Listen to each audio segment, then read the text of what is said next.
A gente vai falar sobre o texto Notas sobre a Experiência e o Saber da Experiência, do José La Roça Bom Dia. Então, ele abre aqui o texto com uma citação do Kafka muito bacana, né? No combate entre você e o mundo, prefiro o mundo. E ele abre de cara uma questão que, né, que vai marcar de alguma forma o pensamento do século XX, né? Pensar o pós-estruturalismo na filosofia ou na arte, às vezes usa o termo que é meio complicado, mas pós-modernismo, né? Assim, como quebrar com algumas estruturas que já vinham se construindo. Então ele fala muito, né, de um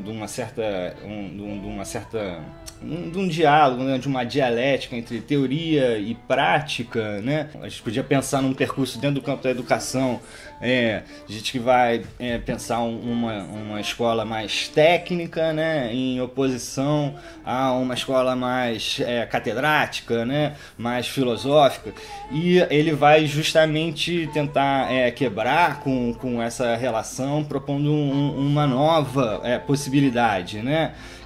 Tentando, que aí justo que ele traz a palavra que é a chave do texto dele, a questão da experiência, né? E ele começa falando, né, apresentando duas maneiras já amplamente discutidas de se pensar a educação. Através do par ciência e técnica, na qual o professor, ele, né, a partir de pesquisas científicas, aplica uma técnica no aluno, e a outra, que seria a partir do par teoria e prática, né, na qual o professor é o responsável por uma prática política. A gente, em geral, tem uma maneira de entender a educação a partir de uma visão, uma perspectiva política e crítica, né? Que realmente a reflexão ela vem muito dessa construção. Mas a gente tem que entender que o que ele quer que a gente entenda, Bom Dia, é que existe uma divisão, uma diferença entre uma reflexão vivida na prática ou não. Então, o que ele quer que a gente reflita é que como ter uma visão crítica e entender a educação a partir de uma experiência. Então ele começa tentando definir o que é a experiência. A experiência é o que nos passa, o que nos acontece e o que nos toca. Não o que se passa, o que se acontece e o que se toca.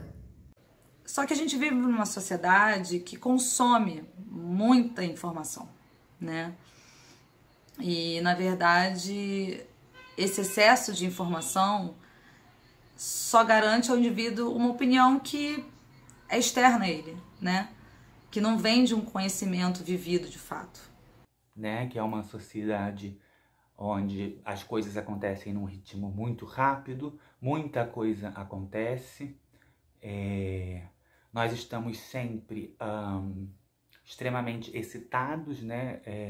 Estimulados pelas coisas, e isso também se reflete na educação. A gente fica sendo pressionado a dar uma opinião, sabe? A ter uma opinião, sendo que a gente está se relacionando com algo que a gente realmente não viveu. Então, a gente não consegue aprofundar, e isso acaba causando transtornos até na memória do sujeito que ele fala, que o sujeito moderno que se acha superior, informado e tudo mais, na verdade está apenas sendo uma marionete. A crítica que ele faz à sociedade de informação, ao sujeito da informação, e o elogio que ele faz, então, à experiência, a um modo de aprender o mundo, né?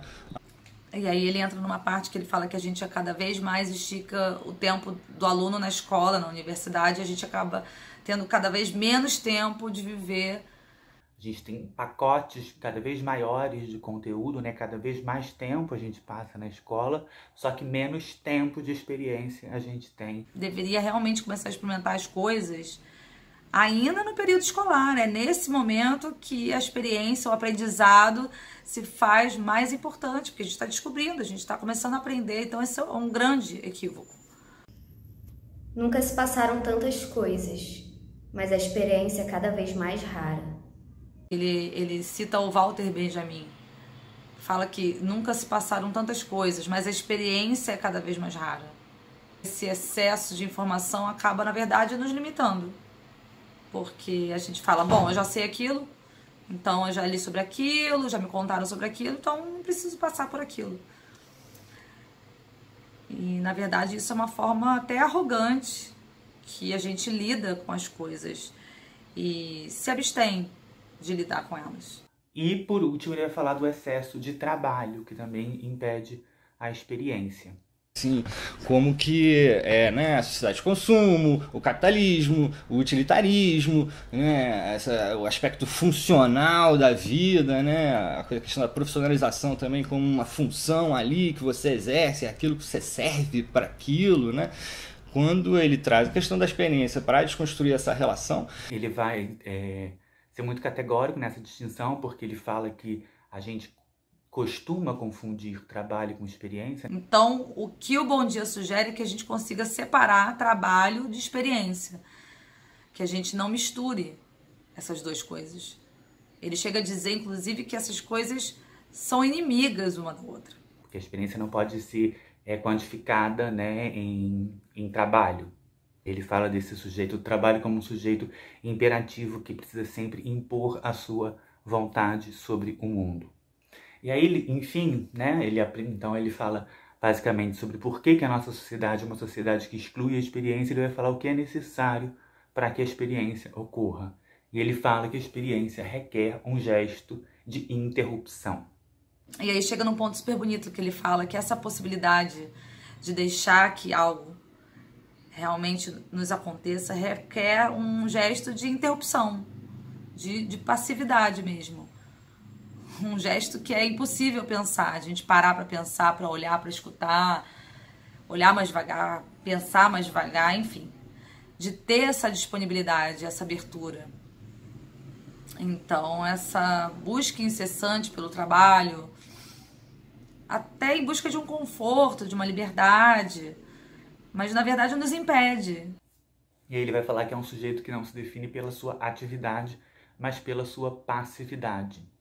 E é interessante porque ele não quer um sujeito, obviamente, que não age, que não é crítico, muito pelo contrário, que se caracteriza por sua receptividade, pela sua disponibilidade, pela sua abertura. Então, essa ideia de passividade vem de paixão, né, de se deixar realmente afetar, de estar conectado. E, por exemplo, quando ele depois, lá no finalzinho do texto, ressalta, né, a diferença de experiência para experimento, né? Ele ainda volta para a ciência mais moderna mesmo, a questão da metodologia, né? E ele está fazendo a distinção, porque ele vai dizer que a experiência tem a ver com afeto, né? É muito bonito uma parte do texto que ele diz que a experiência tem a ver com paixão.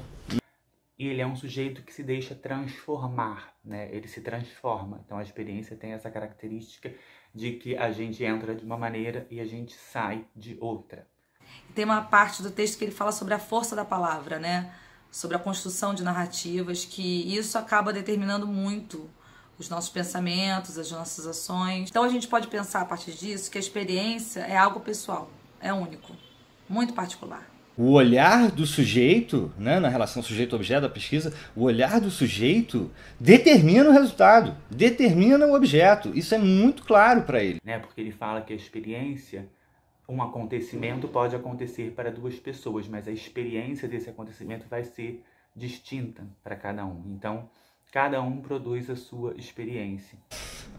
Eu acho que a gente vai entendendo isso, né, nos dias de hoje, e até a gente pensar assim, a própria vulgarização do termo experiência, hoje nos termos comuns, né, a gente pensar a própria lógica capitalista de consumo, quer dizer, você não vai mais numa loja comprar um produto, né? Você vai numa loja ter uma experiência, assim. No final das contas não é, né? Assim, seria esse caso que eu estou dando, né? É quase que uma cooptação de um certo modo já tradicional de operar num disfarce. E a gente achou muito interessante como que toda essa ideia do Bom Dia se relaciona com diversos escritos sobre o pensamento do teatro na educação. E nisso, o teatro realmente tem esse lugar, né, de pausa, de olhar para você, de olhar pro seu outro ali que está do seu lado. Né? Como se o objetivo fosse exatamente esse, de proporcionar a experiência. Ou então, mais do que isso, de do aluno poder aprender a se colocar em um estado de experiência, né? Que é algo que ele não vai usar simplesmente no teatro, mas em qualquer campo da vida. E aí a gente trouxe aqui a Viola Spolin, que é uma grande pensadora do teatro e da educação, né? E ela vai falar exatamente isso, né? Ela fala: aprendemos através da experiência e ninguém ensina nada a ninguém. Isso é válido tanto para a criança que se movimenta inicialmente chutando ar, engatinhando e depois andando, como para o cientista com as suas equações. Se você não está em relação com nada, o que sobra é o idêntico. Então, a experiência é realmente essa integração no ambiente, essa capacidade de se transformar, de escutar, de dialogar, de se deixar afetar pelo outro. Inclusive, ele relaciona a experiência com a existência. Então, de fato, a existência de alguma coisa só é possível quando existe essa experiência. A busca do idêntico é o medo.